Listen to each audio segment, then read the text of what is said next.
Xin chào. Xin chào, Vietnam. Thank you. Thank you so much. Thank you. Please.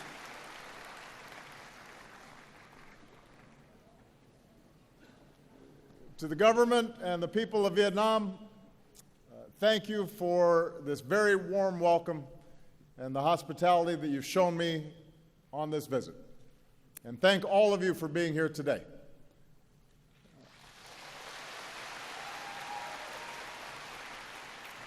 We have Vietnamese from across this great country, including so many young people who represent the dynamism and the talent and the hope of Vietnam. On this visit, my heart has been touched by the kindness for which the Vietnamese people are known. And the many people who've been lining the streets, smiling and waving, I feel the friendship between our peoples. Last night, I visited the old quarter here in Hanoi and enjoyed some outstanding Vietnamese food, tried some bún chả.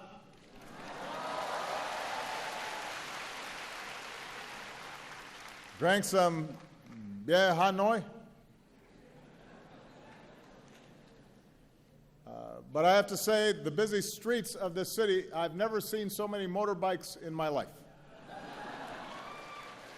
So I haven't had to try to cross the street so far, but maybe when I come back and visit, you can tell me how.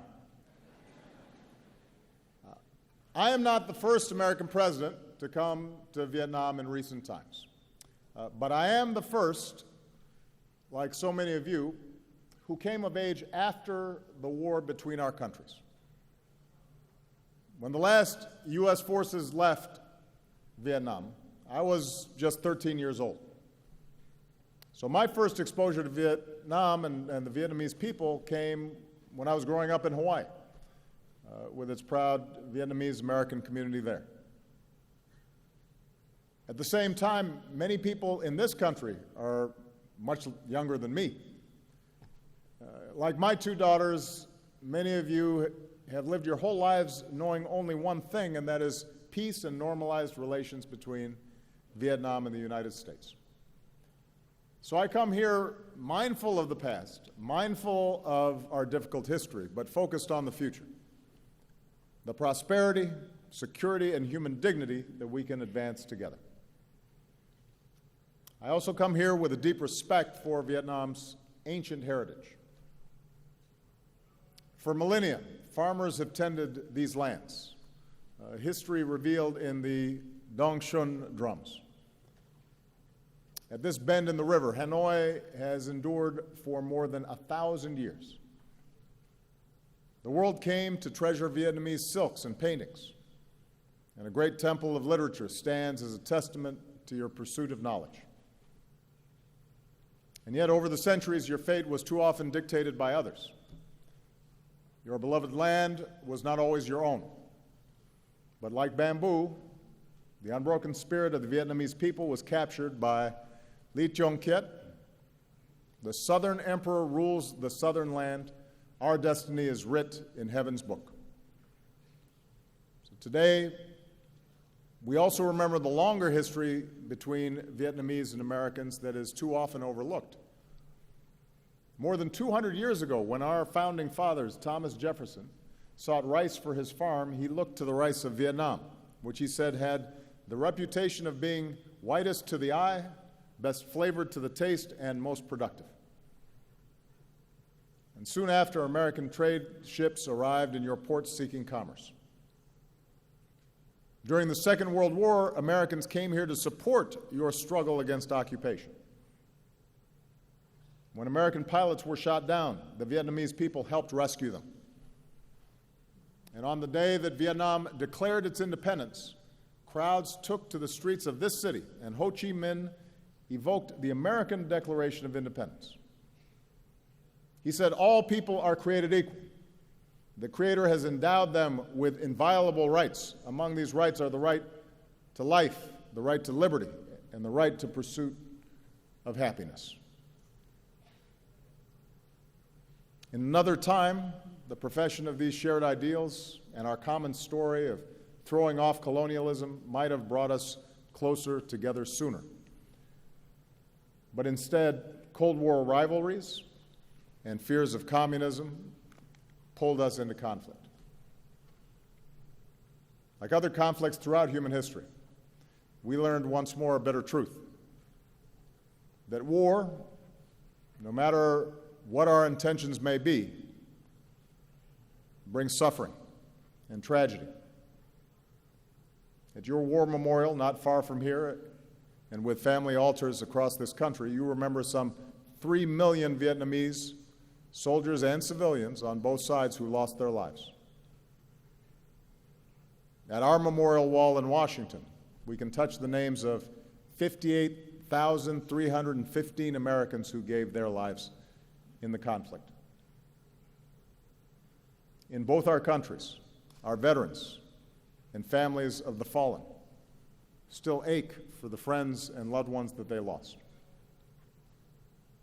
Just as we learned in America that even if we disagree about a war, we must always honor those who serve and welcome them home with the respect they deserve, we can join together today, Vietnamese and Americans, and acknowledge the pain and the sacrifices on both sides.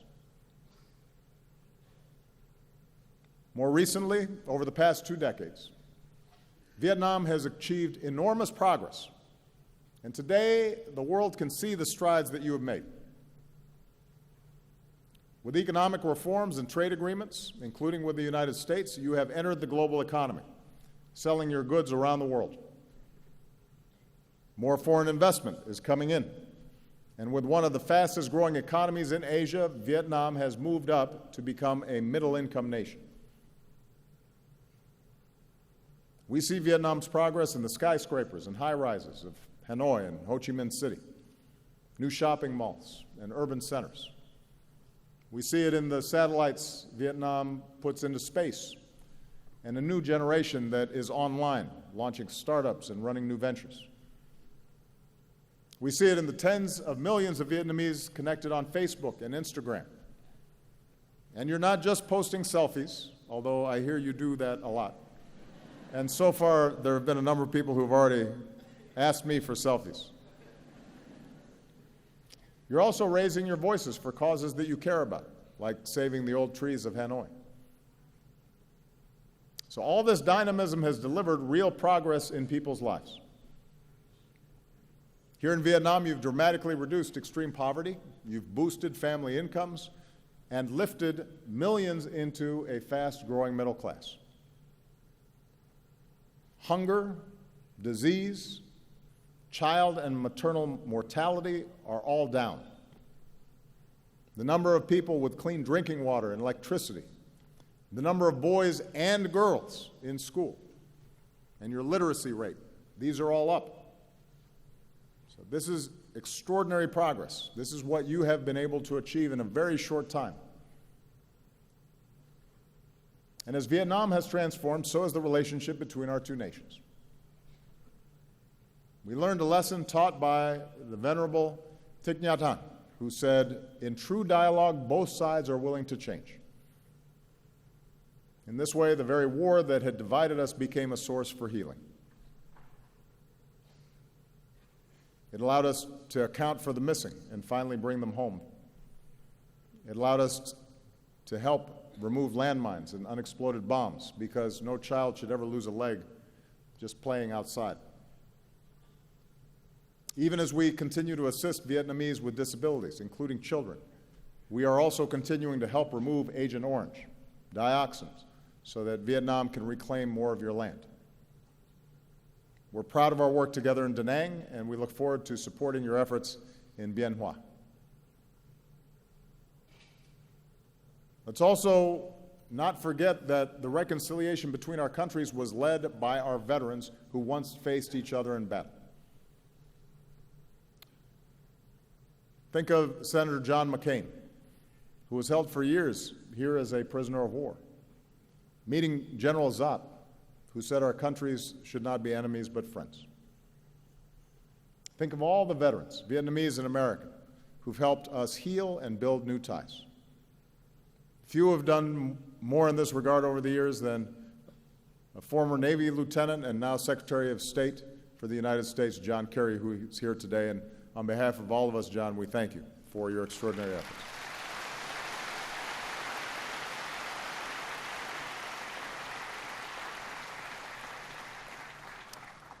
Because our veterans showed us the way, because warriors had the courage to pursue peace, our peoples are now closer than ever before. Our trade has surged, our students and scholars learn together. We welcome more Vietnamese students to America than from any other country in Southeast Asia. And every year you welcome more and more American tourists, including young Americans with their backpacks, to Hanoi's 36 streets and the shops of Hoi An and the imperial city of Hue. As Vietnamese and Americans, we can all relate to those words written by Van Cao. From now, we know each other's homeland. From now, we learn to feel for each other. As president, I've built on this progress. With our new comprehensive partnership, our governments are working more closely together than ever before. And with this visit, we've put our relationship on a firmer footing for decades to come. In a sense, the long story between our two nations that began with Thomas Jefferson more than 2 centuries ago has now come full circle. It's taken many years and required great effort. But now we can say something that was once unimaginable. Today, Vietnam and the United States are partners. And I believe our experience holds lessons for the world. At a time when many conflicts seem intractable, seem as if they will never end, we have shown that hearts can change and that a different future is possible when we refuse to be prisoners of the past. We've shown how peace can be better than war. We've shown that progress in human dignity is best advanced by cooperation and not conflict. That's what Vietnam and America can show the world. Now, America's new partnership with Vietnam is rooted in some basic truths. Vietnam is an independent, sovereign nation, and no other nation can impose its will on you or decide your destiny.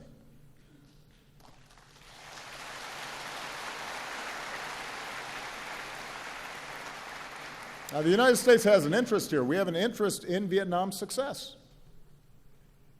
But our comprehensive partnership is still in its early stages. And with the time I have left, I want to share with you the vision that I believe can guide us in the decades ahead.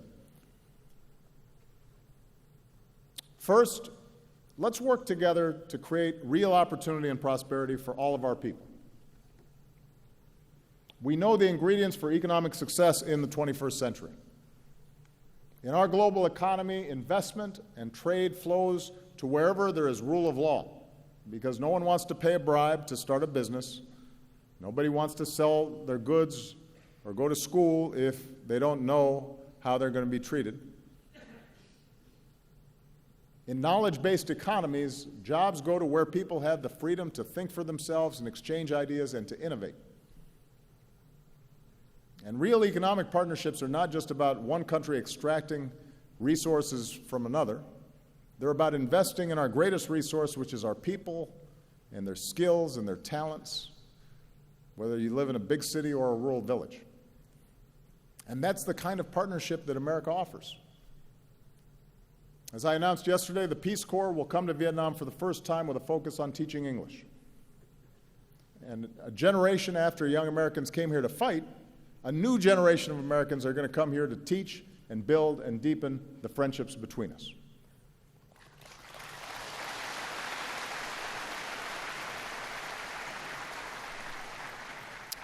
Some of America's leading technology companies and academic institutions are joining Vietnamese universities to strengthen training in science, technology, engineering, mathematics, and medicine. Because even as we keep welcoming more Vietnamese students to America, we also believe that young people deserve a world-class education right here in Vietnam. It's one of the reasons why we're very excited that this fall, the new Fulbright University Vietnam will open in Ho Chi Minh City, this nation's first independent nonprofit university. where there will be full academic freedom and scholarships for those in need.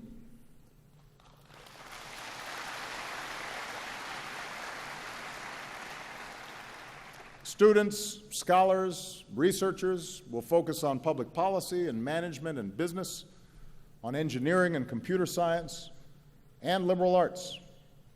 Everything from the poetry of Nguyen Zu to the philosophy of Phan Chu Ching to the mathematics of No Ba Cho. And we're going to keep partnering with young people and entrepreneurs because we believe that if you can just access the skills and technology and capital you need, then nothing can stand in your way, and that includes, by the way, the talented women of Vietnam. We think gender equality is an important principle. From Cheong sisters to today, strong, confident women have always helped move Vietnam forward. And the evidence is clear. I say this wherever I go around the world. Families, communities, and countries are more prosperous when girls and women have an equal opportunity to succeed in school and at work and in government. That's true everywhere, and it's true here in Vietnam.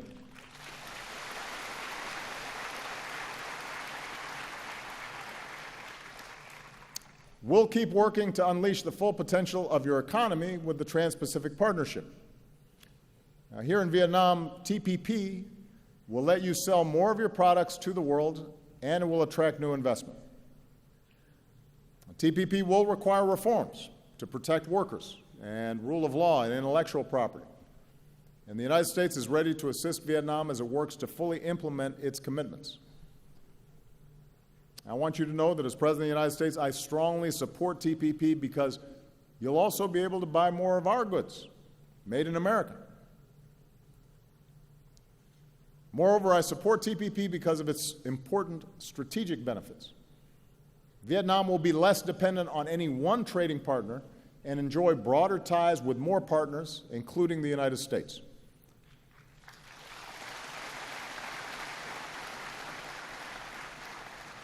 And TPP will reinforce regional cooperation. It will help address economic inequality and will advance human rights with higher wages and safer working conditions. For the first time here in Vietnam, the right to form independent labor unions and prohibitions against forced labor and child labor. And it has the strongest environmental protections and the strongest anti-corruption standards of any trade agreement in history. That's the future TPP offers for all of us, because all of us, the United States, Vietnam, and the other signatories, will have to abide by these rules that we have shaped together. That's the future that is available to all of us. So we now have to get it done for the sake of our economic prosperity and our national security. This brings me to the second area where we can work together, and that is ensuring our mutual security. With this visit, we've agreed to elevate our security cooperation and build more trust between our men and women in uniform. We'll continue to offer training and equipment to your Coast Guard to enhance Vietnam's maritime capabilities. We will partner to deliver humanitarian aid in times of disaster. With the announcement I made yesterday to fully lift the ban on defense sales, Vietnam will have greater access to the military equipment you need to ensure your security. And the United States is demonstrating our commitment to fully normalize our relationship with Vietnam.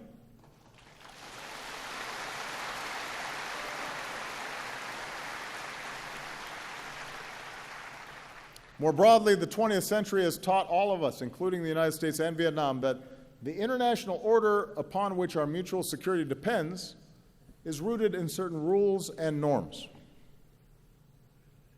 Nations are sovereign, and no matter how large or small a nation may be, its sovereignty should be respected, and its territory should not be violated. Big nations should not bully smaller ones. Disputes should be resolved peacefully.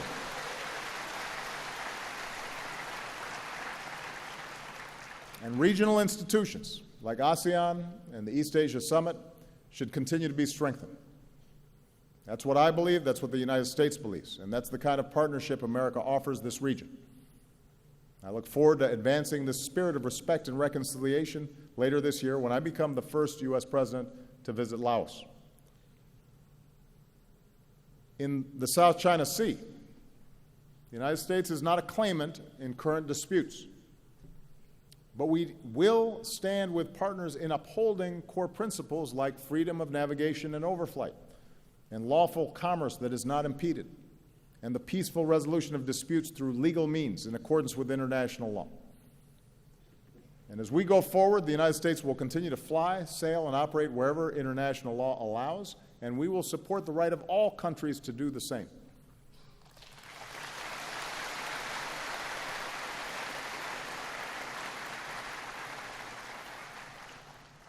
Now, even as we cooperate more closely in the areas I've described, our partnership includes a third element: addressing areas where our governments disagree, including on human rights. I say this not to single out Vietnam. No nation is perfect. 2 centuries on, the United States is still striving to live up to our founding ideals. We still deal with our shortcomings: too much money in politics and rising economic inequality,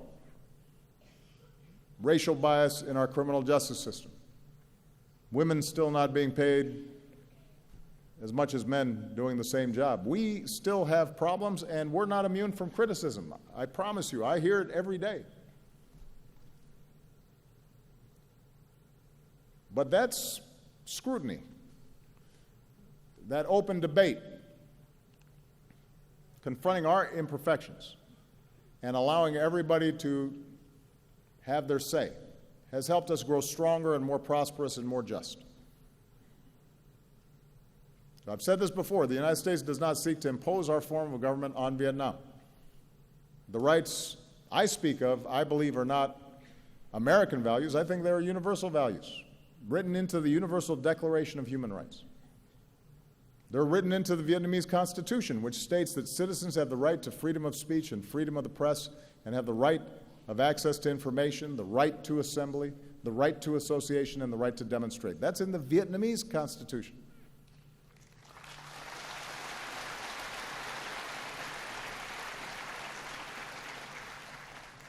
So really, this is an issue about all of us, each country, trying to consistently apply these principles,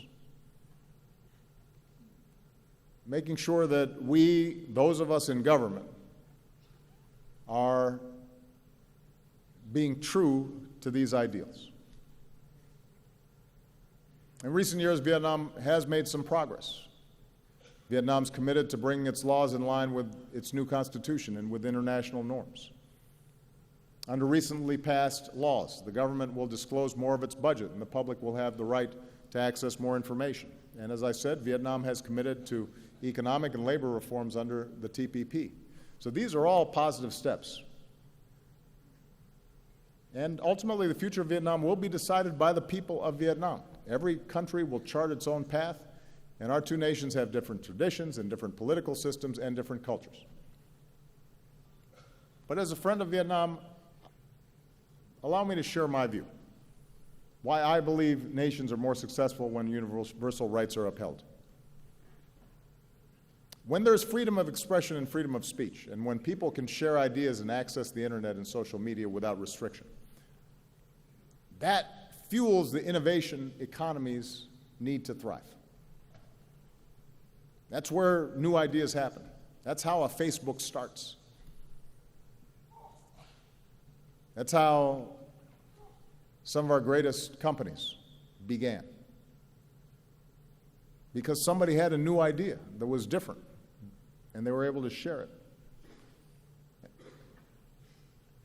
When there's freedom of the press, when journalists and bloggers are able to shine a light on injustice or abuse, that holds officials accountable and builds public confidence that the system works.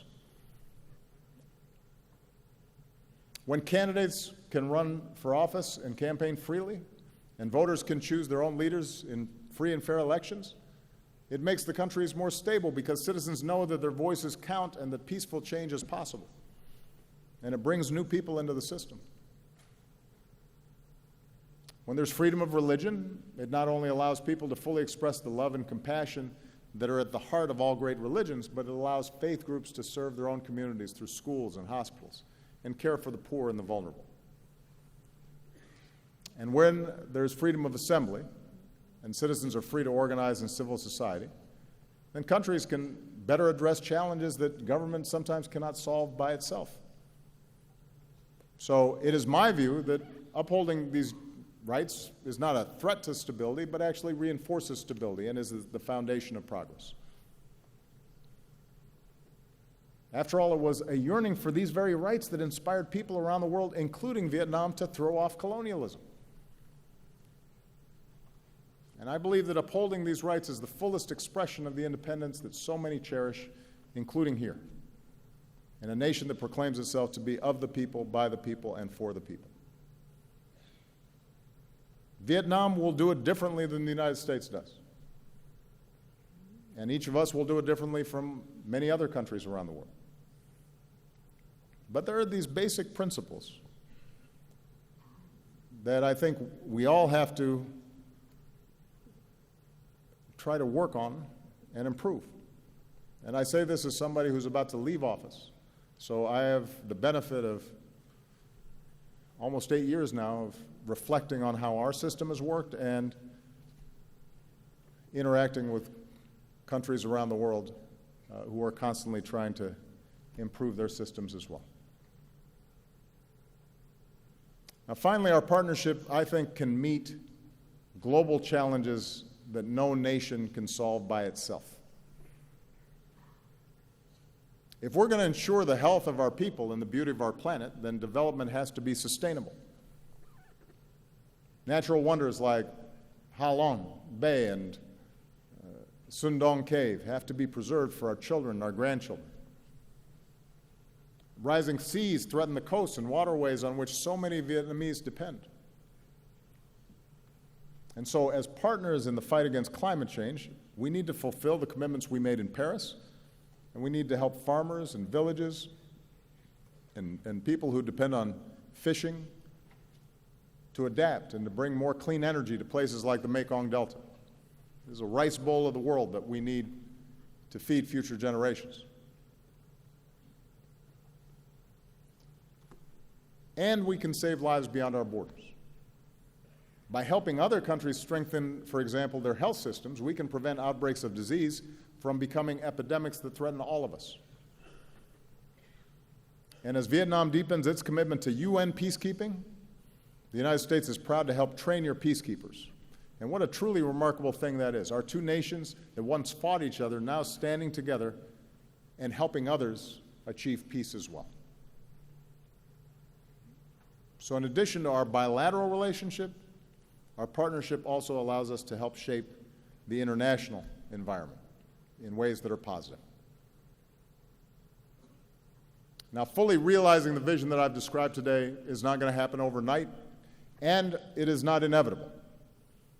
There may be stumbles and setbacks along the way. There are going to be times where there are misunderstandings. It will take sustained effort and true dialogue where both sides continue to change. But considering all the history and hurdles that we've already overcome, I stand before you today very optimistic about our future together.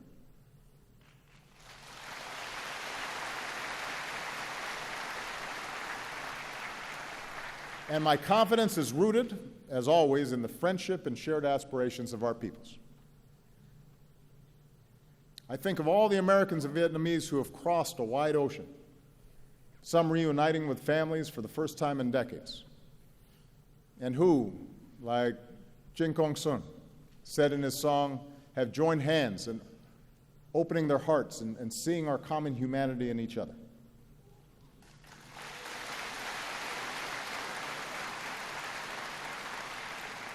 I think of all the Vietnamese Americans who've succeeded in every walk of life: doctors, journalists, judges, public servants. One of them, who was born here, wrote me a letter and said, "By God's grace, I've been able to live the American dream. I'm very proud to be an American, but also very proud to be Vietnamese." And today he's here. Today he's here, back in the country of his birth, because he said his personal passion is improving the life of every Vietnamese person. I think of a new generation of Vietnamese, so many of you, so many of the young people who are here, who are ready to make your mark on the world. And I want to say to all the young people listening, your talent, your drive, your dreams, in those things Vietnam has everything it needs to thrive. And your destiny is in your hands. This is your moment, and as you pursue the future that you want, I want you to know that the United States of America will be right there with you as your partner and as your friend.